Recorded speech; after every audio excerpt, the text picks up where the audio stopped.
Alrighty, so if all goes well, we've got this up and running.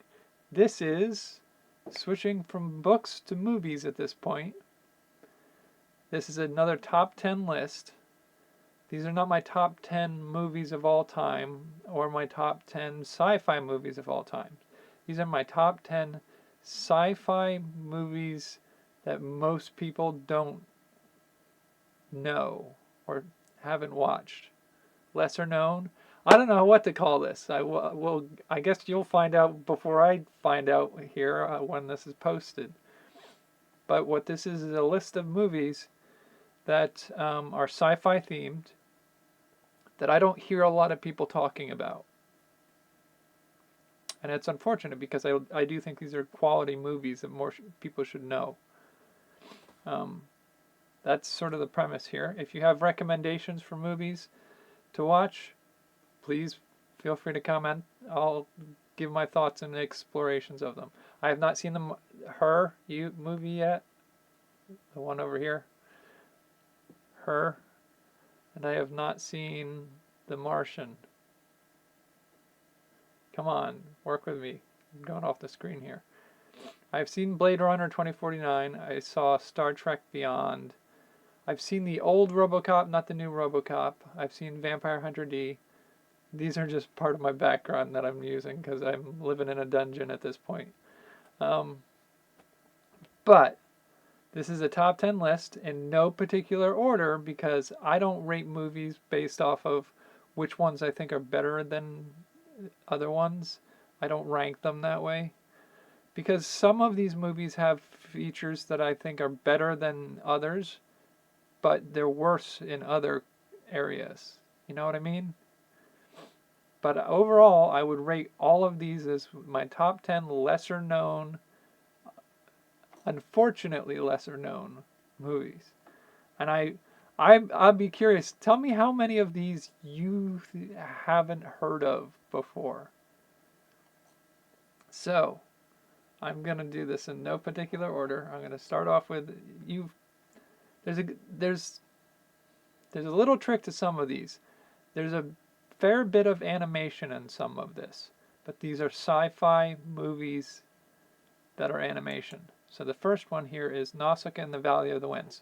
I will admit, and if you know anything about this movie, this will surprise you. I saw this movie when I was much younger. It was called Warriors of the Wind when we rented it from a VHS store. That's how this goes back a ways. This is the same guy who did Spirited Away and Howl's Moving Castle and Steam Boy. I think he's done some other ones recently too. Hayao Miyazaki. So I will say this was one of those things where like I had watched some Japanese animation when I was younger, some anime when I was younger, not really knowing it was a distinctive art form in its own right, and that serious and interesting storylines could be told with it outside of things like Transformers and Voltron, which was what my main experience of anime was when I was younger. But this movie here definitely it left me speechless by the end of it. It wasn't quite an existential crisis, but it wasn't too far from it at a pretty young age. Um, so, and you know, the Warriors of the Wind version of it is edited, butchered in editing. The Nausicaa and the Valley of the Winds I have subsequently watched again as an adult, and it's up there, and it made it to the list for a reason. So if you've never seen it, you're missing out. All right, next one on the list is not an animated one. 12 Monkeys. This one is, I think we'll see a trend as we go through these of some of the things I crave and appreciate in a science fiction movie, but this one, it was a little confusing to the first watch through, as it's just kind of like, I'm not sure it's easily apparent what's going on at first, but it's such a good head game. It really gets in your noggin and it plays with your mind.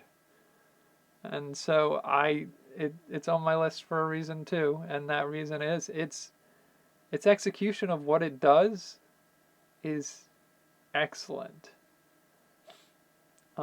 It's unconventional too. It's not. I don't think it really falls into the category of. I don't think I've seen anything else that handles this type of story in this way. So it's on the list for a reason there too. Next one is another animated one, and I felt like I almost shouldn't have included some of these because I could do a list of my top 10 anime without having to include them in the sci-fi. But quite frankly, some of these make such a mark on the science fiction storytelling that they don't there's this is sci-fi before it's anime, if you get my drift. So this is Ghost in the Shell. Not the Scarlett Johansson live action version. I haven't seen that. I'm tempted to go see it or pull it up at some point in the near future and watch it anyway. I hear it genuinely got panned for good reason. But at the same time, the story and the concept, I think for me, part of it is that there are so few really good cyberpunk sci-fi stories out there that when you get one that's just such a calling card for the genre, it earns its place as sci-fi before it earns its place as anime. So this is definitely a recommendation. So a lot of these are going to be darker, head twisty kind of little games, but they're also going to have adult content in them. So there's Nausicaa's pretty safe for most of that stuff. 12 Monkeys is a little dark. Ghost in the Shell has some nudity. And a few of the others, I'll let you know which ones have some adult content in them. But so this may not be a pull up and watch this movie when the kids, grandkids are over or whatever. But yeah, like this is one of those cases where I kind of wish the live action had succeeded a little bit better and hadn't made some of the choices they made, so that it can escape some of the fact that certain people look at this kind of thing and say, "Oh, it's a cartoon, so the kids will love it." No, it's not a kids movie. All right, so the next one. This one is not animated. This is an oldie. There is an anime version of it which changes the story enough that it's sort of unique in its own right. But this is Fritz Lang's Metropolis. I have to admit, I did watch this a few years back, like a decade or so ago, with the idea that this was going to be, I told myself going in, you got to give it a little space. It's old. It's gonna not hold up anymore. This surprised me at how, like, it's a silent film with the orchestral musical element to it, and the screens that go to text and then back to the movie portion of it.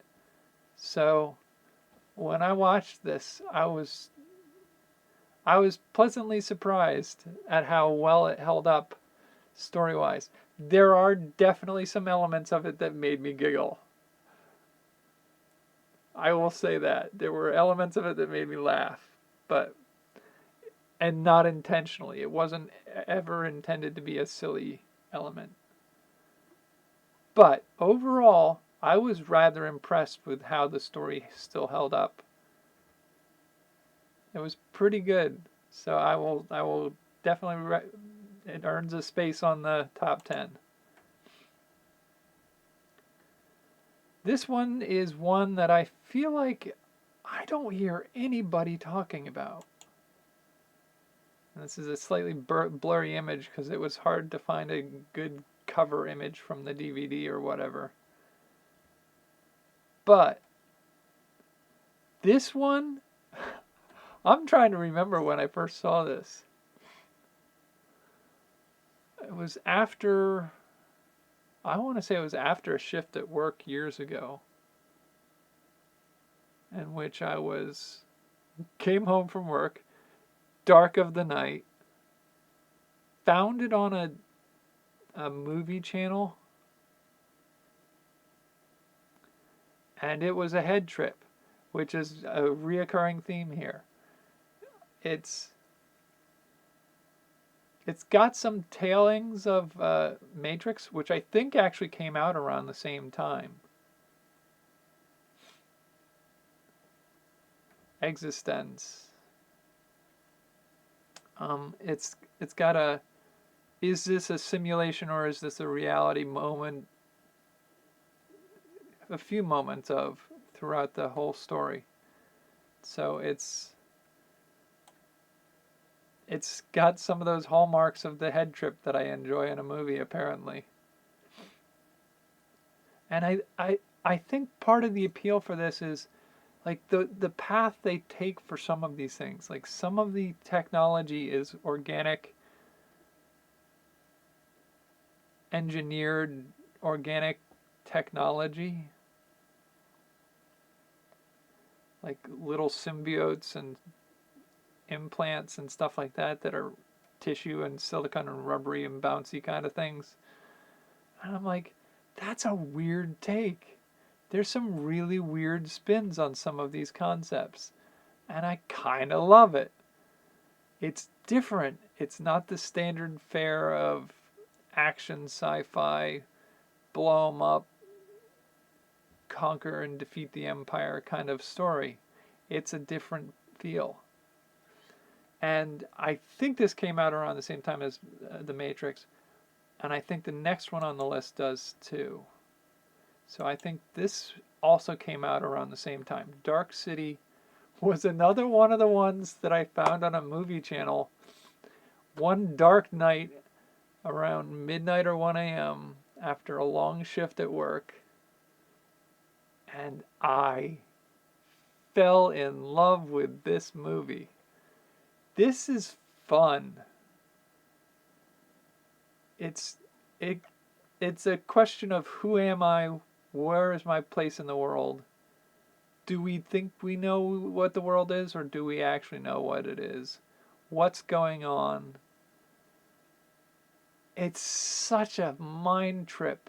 And again, it's a running theme in some of this. And it plays with the idea of science fiction in a way that nobody else really does on a regular basis. The genre of science fiction has some very ingrained tropes that it sticks to aggressively. This is not them. This went a way different direction. Now, I think subsequent to some of these movies, some of these traits have been included a little bit more as we go further into more modern movies. But at the time these came out, some of these concepts were just not touched.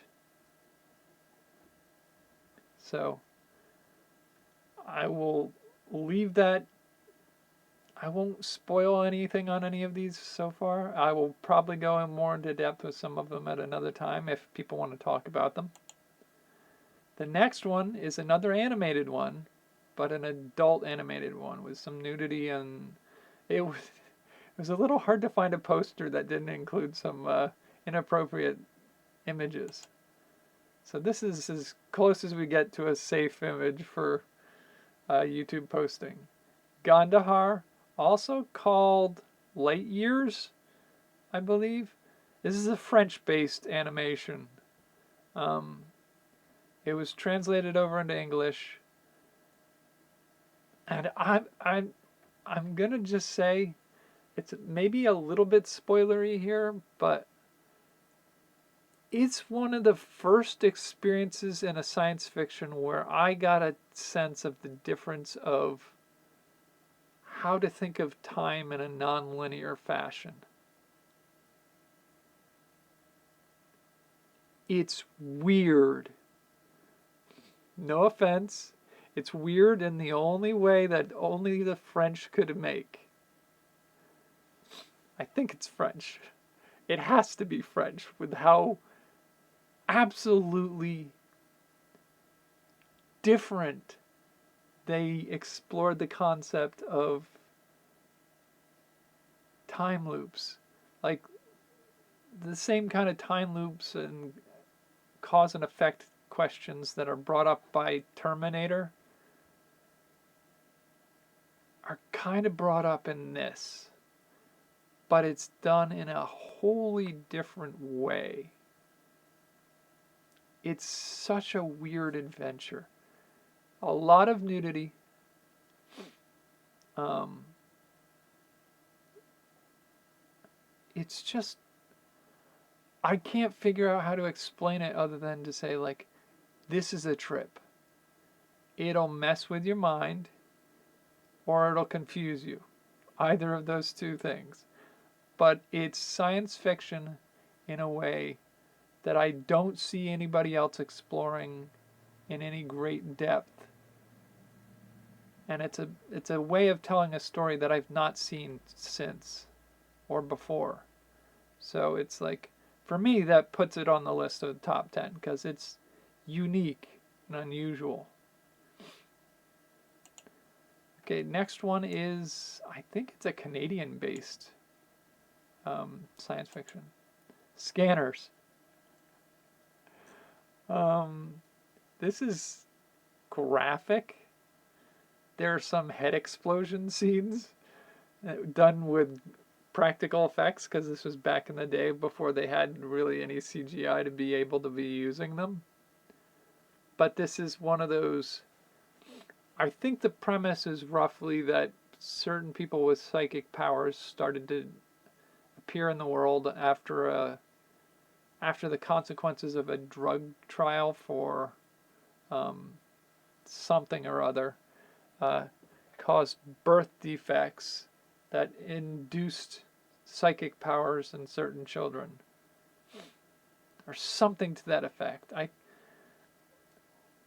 don't want to spoil too much by going into the story, but like it's a different kind of sci-fi. It's not technology. It's not space.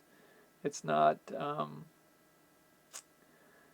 1984, but it does have some elements of suppressed psychic power people.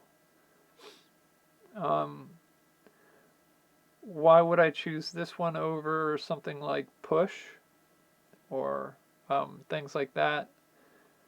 I just think this has a little bit of that charm of having come first and long ago and set some of the groundwork for some of the later sci-fi to come after. This was a fun one, and as a sort of hallmark of my sci-fi movie watching experience, this is another one of them where late nights sleep deprived me sitting up and watching this in the dark, 2 a.m. Oh God, such fond memories of watching movies this way. I love some of this stuff. Okay, the next one is another animated one, but not a Japanese animation. Or a French one either, I don't think. Titan AE. I think, if I remember correctly, this came out in 2000. And this is more heavily computer animated. I have the soundtrack to this movie, too. There's a pretty good soundtrack. The world is destroyed, and humanity is spread out across the cosmos as refugees. that's sort of the non-spoiler idea that I can set out for you. The main character is Cade, and he's fallen in with a group of aliens on a quest of some kind. I won't say what, but um, the premise is thin. This is one of the more typical premises of a movie, a science fiction. But I think the characterization and the world building was done well enough that I think it falls into the category of a worthy watch. It makes it onto the top 10 list. I don't know that this is like one of the best examples of an unusual and unique sci-fi movie, but it was enjoyable enough for me that it made the list.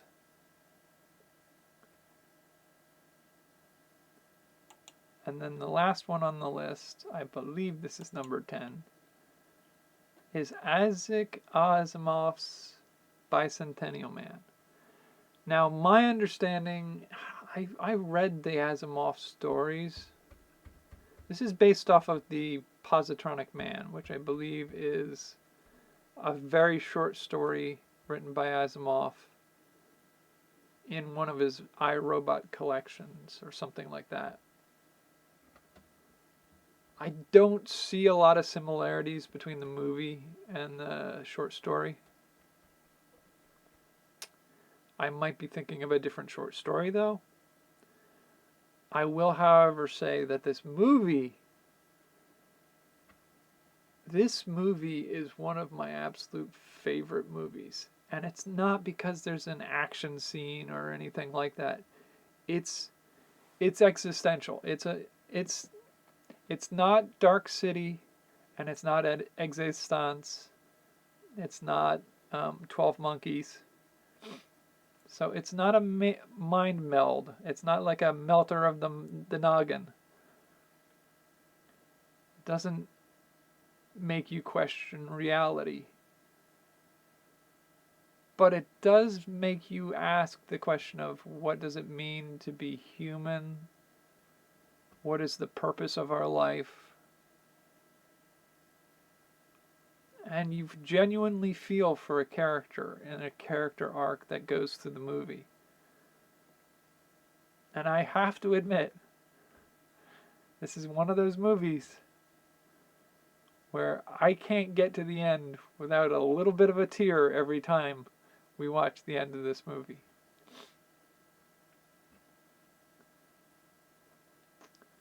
This one is one of those ones that is impactful for me.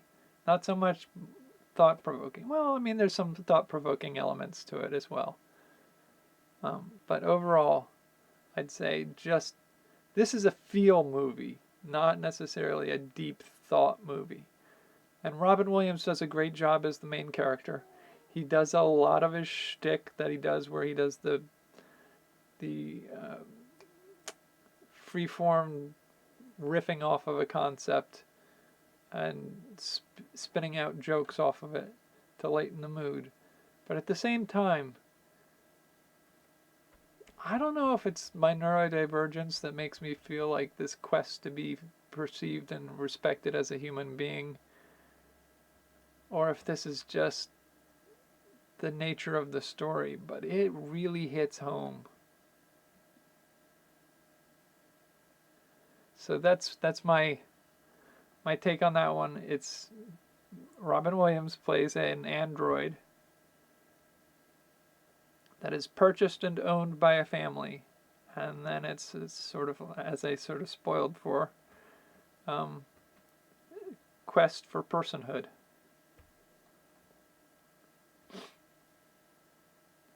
And it's really well done.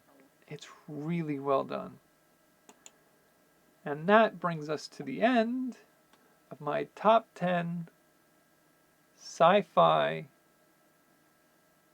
lesser talked about movies. If you've seen them all, You are a rare breed. If you've not heard of, tell me how many you have not heard of.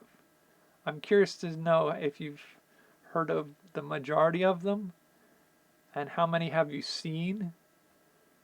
Because it's my feeling is I've seen nobody talk about them. I've seen nobody do any reactions to most of those. Like it's unfortunate because I really do feel these are some of my favorite sci-fi. They're not my top 10 of all time sci-fi. These are my sci-fi that I don't think are talked enough about or seen by enough people. And I hope you don't mind that some of these are more adult. I think that's just goes with the nature of the messing with your mind on a sci-fi story. But I will potentially go into more discussion of some of these at a future time with a dedicated discussion of the story elements.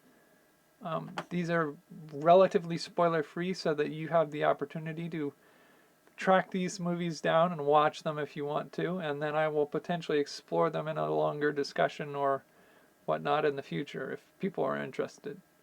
So for now, I will see you in the next one when we discuss my top fantasy movies.